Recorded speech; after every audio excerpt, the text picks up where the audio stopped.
Welcome to Stockslagers.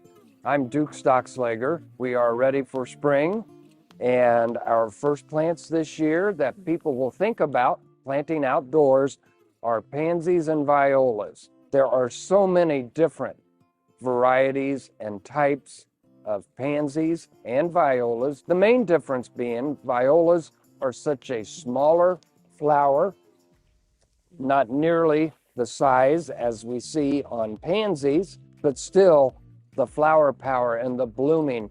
When it comes to pansies and violas, I think it's really personal preference. The colors, some have a blotched, many of the pansies have a plain face, many of them are blotched, many of them are referred to as having whiskers. Violas are much smaller in flowers, but there are still many of the same exciting colors. Pansies are great for spring plantings, going into early spring, all of March, April, May. Pansies will perform and bloom well into the heat of the summer. Once summer arrives, pansies and violas will slow down on their flowering, but then come fall, they will perk back up and start showing their colors again. Planting them early spring. If we get a snow, that's fine. Once the snow melts, they will perk right back up and be there for you. And on these cold nights, the next morning they may not look as vibrant as they had the day before, but give them a couple hours of sunshine and they will be right back up looking what you expect them to look like. They will take sun or shade, preferably more sun, but this time of year, that's another benefit. You can plant pansies where the trees have not leafed out yet.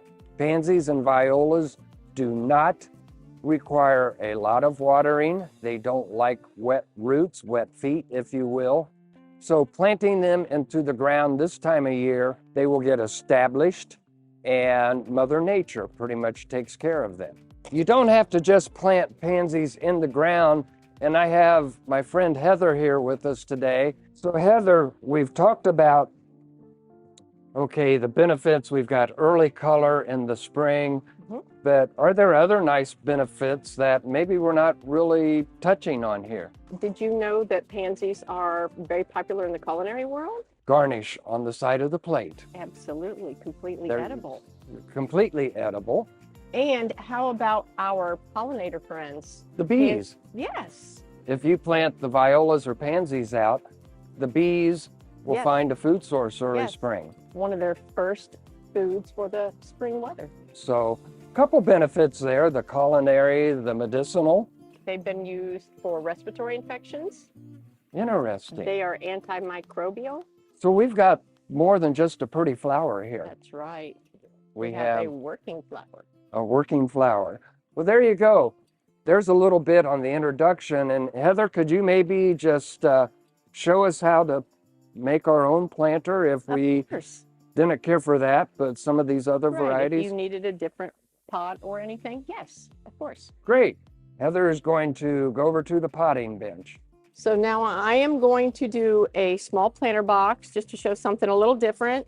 I have a Dusty Miller, which tolerates cool weather very well. It's not known for a bloom, but it's a beautiful accent plant.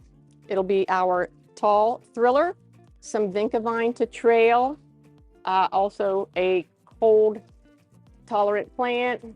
I have this in my flower bed and it comes back every year. And when they do bloom, they're not known also for their bloom, but they are in the myrtle family and they have a smaller blue flower like myrtle does, and it's pretty as well. Get a little more soil. Try not to make a big mess. And I did. It's all right. So, when you have these, make sure there is a drainage. These already have drainage holes, and this tray is snapped in there. Everything you pot into should have a good drainage hole. So this is well rooted. We're going to squeeze this a little, push on the bottom, and we have, look at that. And this is why we're going to loosen this up, tell them it's time to come out and grow. Don't be afraid to do this. Plant will be fine. So I'm going to put that one there. Again, you want your soil level to be just below, about an inch below the edge of the pot.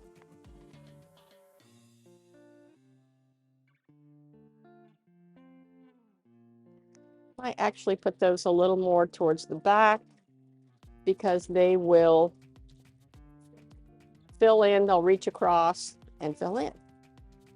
So I like the little lavender at the front with that silver. Look how pretty.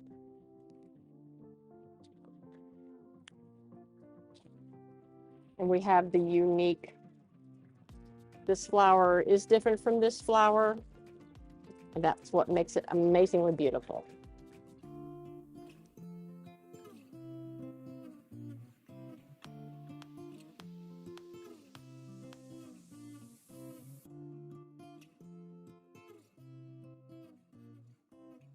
Just again, fill to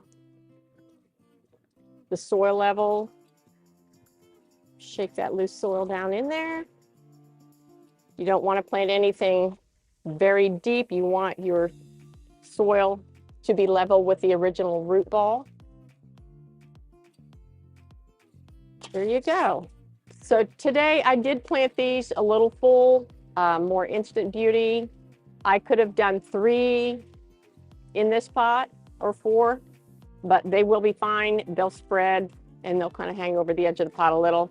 And the same goes for this. And you know, if you have, this gets to be a little too big, you can simply prune some of this out. This will just keep going.